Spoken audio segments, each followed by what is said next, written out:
Fala aí, Felizardo. Vamos continuar o nosso aplicativo em Ionic Firebase. A gente já está na parte 5 e nesse vídeo vamos usar um banco de dados do próprio Ionic.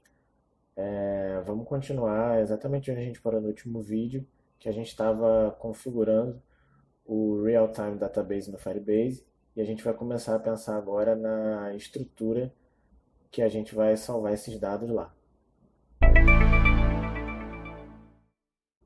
Então vamos voltar aqui para os dados. Então aqui nos dados, não tem nada, ele só criou a base, tá? E o que a gente vai querer criar? Uma lista de mensagens. Então, essa lista vai ter o ID do usuário e abaixo um array com as mensagens dele, tá? Por que eu vou ter o ID do usuário? Bom, imagina, a gente criou um aplicativo lá que qualquer pessoa pode criar uma conta, né? Então, uma das formas que a gente sempre utiliza de organizar os dados de um mesmo usuário é a partir do ID dele. Então, eu tenho uma lista de mensagens. Como é que eu vou saber qual mensagem é do usuário A ou qual mensagem é do usuário B? A partir do ID dele. Beleza. Como é que eu pego esse ID? O Firebase dá esse ID para a gente quando a gente faz login.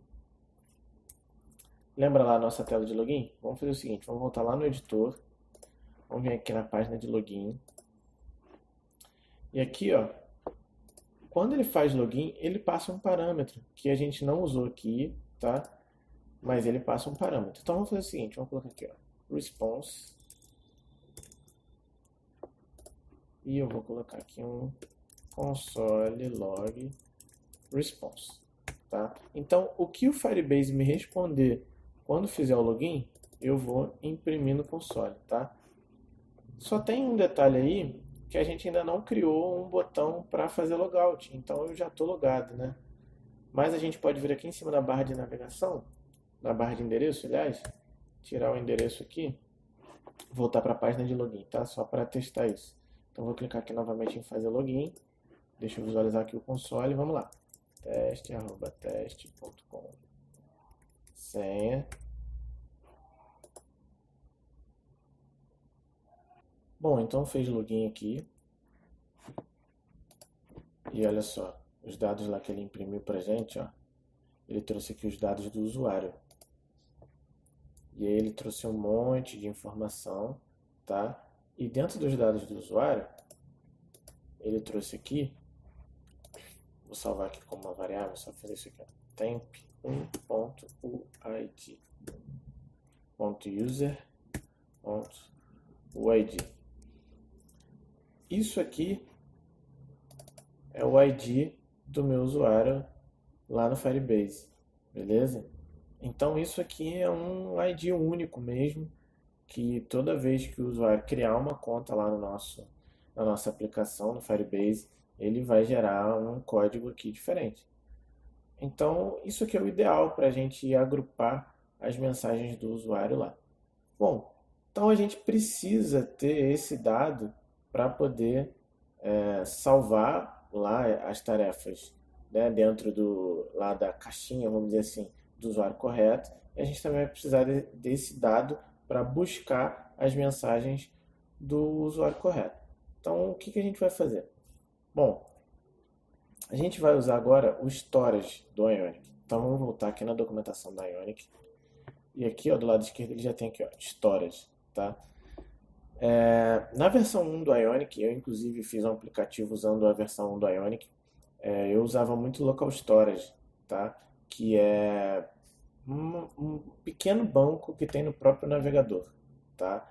E o storage que a gente vai usar do Ionic é um pouco parecido, mas ele tem mais recursos, tá? Ele usa um SQLite, outros bancos também, tá? São possíveis de usar, que trazem mais consistência para a nossa aplicação.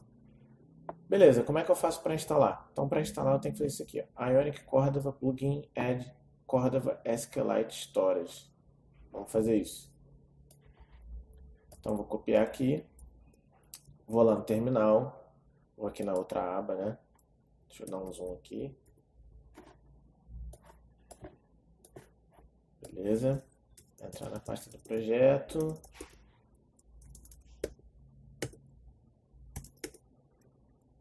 e aí eu vou colar aquele comando. Bom, ele adicionou aqui então, ó, salvou lá o plugin Cordova SQLite Storage, lá adicionou isso no config XML. Vamos voltar aqui na documentação. Além de adicionar o SQLite Storage, a gente precisa salvar o storage do Ionic, tá? Esse storage do Ionic, a gente pode dar uma olhada aqui no nosso código. Vamos lá no package.json. Olha só, ele já tem aqui o Ionic Storage, tá? Se não tiver isso aqui no package.json, ou se você quiser confirmar se está na versão correta, o que você faz? Vem aqui, copia isso e instala o Ionic Storage, tá? No meu caso aqui não precisa porque já está instalado. Aí ele diz, ó, próximo passo, você tem que ir lá no ng-module, você tem que adicionar aqui, ó, Ionic Storage Módulo for Routes. Então vamos fazer isso? Deixa eu copiar aqui. Vamos lá no nosso app module. E aqui embaixo vou colocar uma vírgula e vou colar aquilo lá.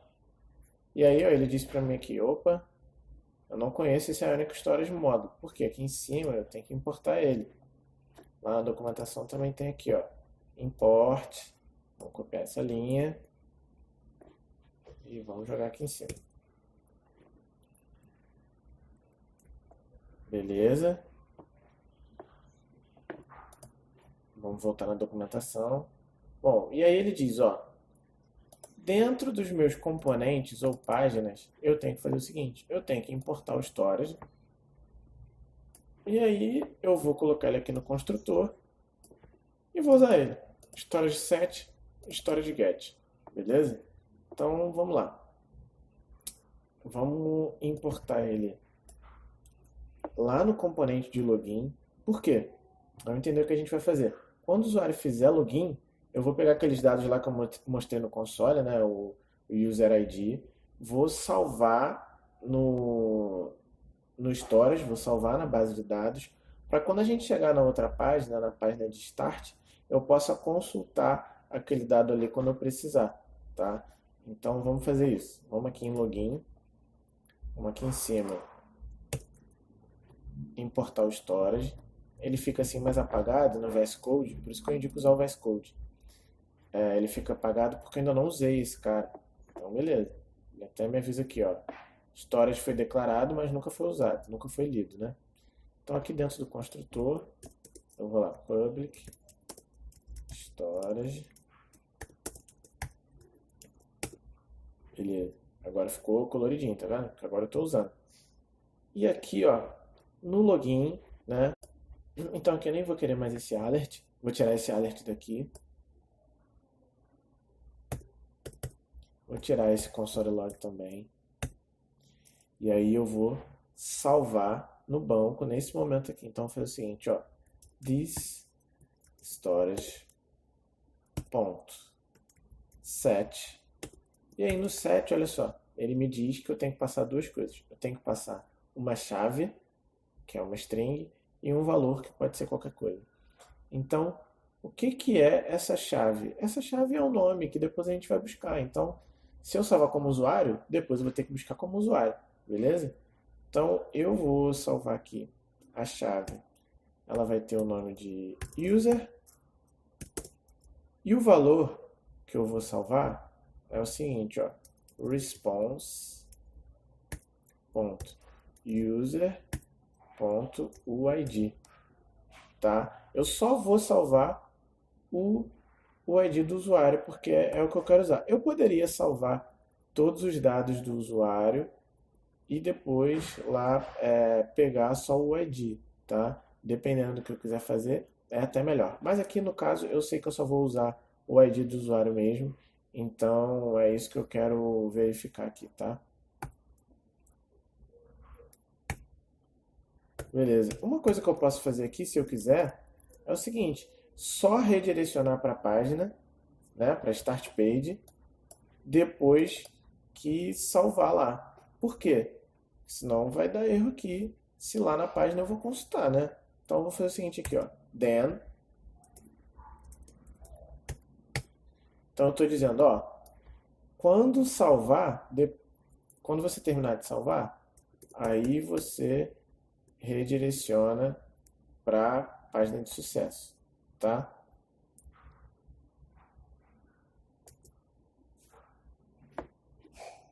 Então vamos ver se tudo continua funcionando. Eu vou voltar lá para a página inicial. Então aqui, vamos lá, fazer login. Teste, arroba, teste. Colocar a senha. Fazer login. Beleza, então ele me redirecionou, quer dizer que ele salvou lá o ID do usuário na minha base, né? E aí eu vou fazer o seguinte, então nessa página aqui, na página Start, vamos lá, na página Start, quando ela iniciar, que é esse Ion View Did Load aqui, quando ela estiver pronta para iniciar, eu quero pegar aquele UID lá do usuário e já vou salvar numa variável aqui. Então eu já vou até criar uma variável aqui, ó, que vai ser UID e ela é do tipo string, tá? Então eu criei essa variável aqui, UID, para poder usar dentro do meu componente. Show de bola. E aqui no IonViewDidLoad eu quero usar lá o storage. Então o que eu vou fazer? Eu vou importar o storage aqui, igual a gente fez no login. Copiar aqui. Importei. Vou declarar aqui também no meu constructor.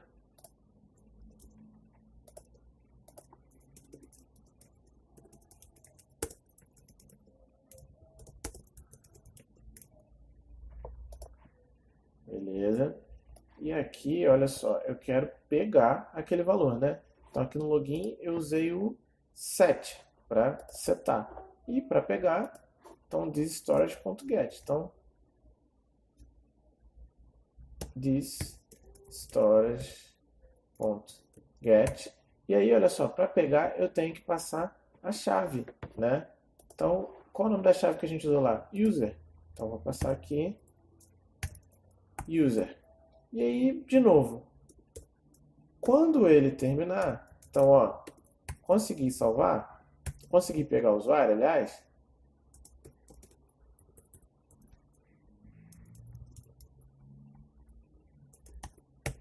eu vou dar um console log aqui, ó.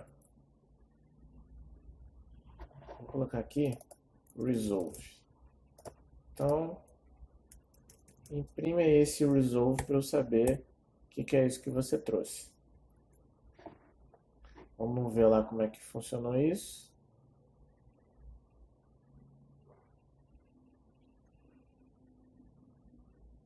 Então aqui, ó, tá dizendo aqui, ó, start ts, linha 31, ele trouxe isso aqui para mim. Então o resolve traz exatamente aquilo que a gente salvou, que foi só o UID.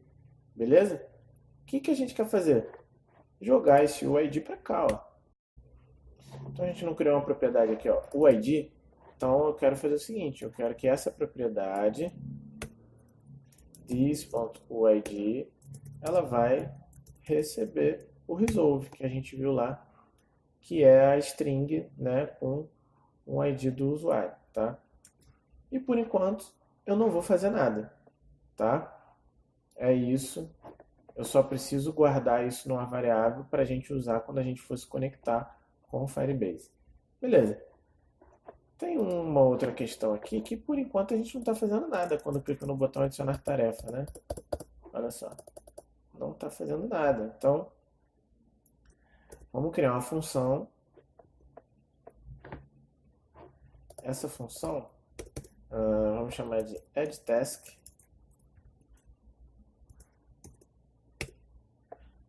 E essa função vai fazer o quê? Ela vai pegar o valor que está na variável, que está no input, né? E a gente vai enviar isso lá para o Firebase. Então, como é que a gente vai fazer isso? Eu vou criar aqui primeiro uma propriedade que se chama task, tá?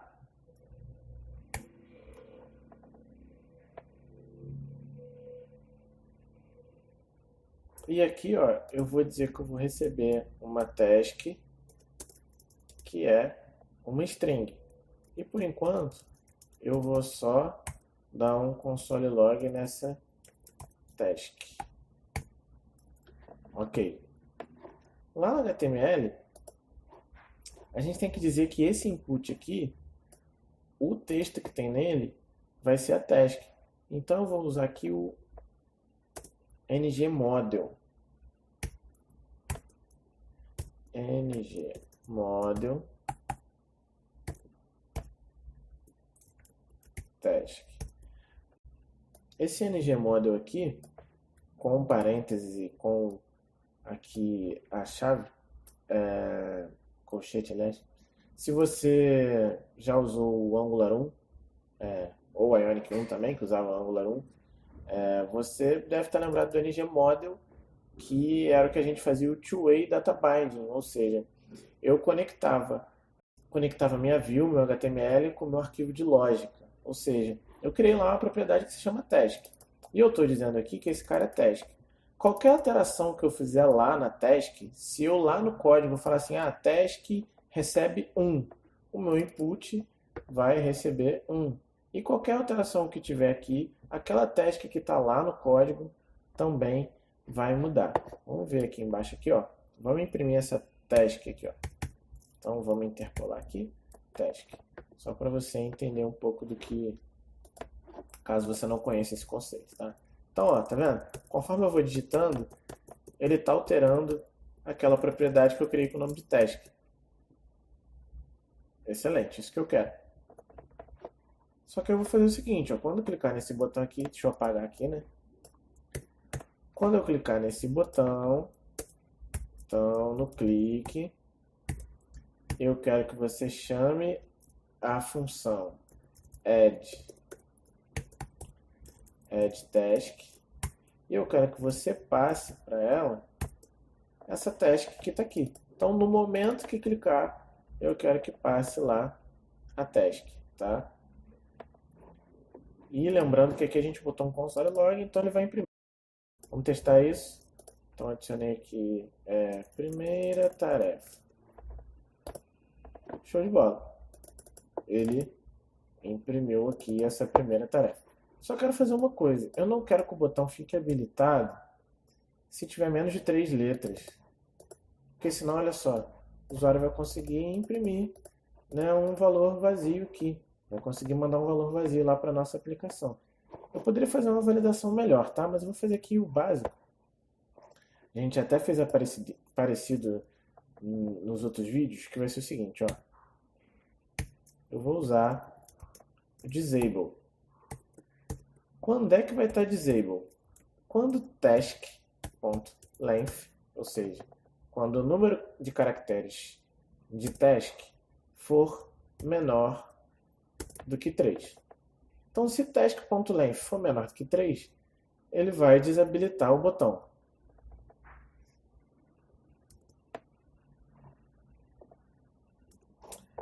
Tem um problema aqui, olha só. Task.length of undefined. Porque quando começa,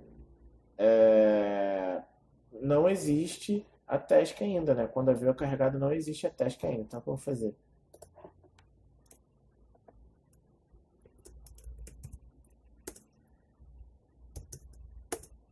Se não tiver task, né? Se nem existir essa propriedade, ou o tamanho dela for menor do que 3, você desabilita. Agora funcionou, já está desabilitado, tá vendo? Cliquei aqui, ainda está desabilitado. 1, 2 caracteres, terceiro caractere, ele habilitou, cliquei aqui, ele mandou para lá. Apaguei, ele já desabilita de novo o botão e eu não consigo fazer nada. Beleza, até aí, ok.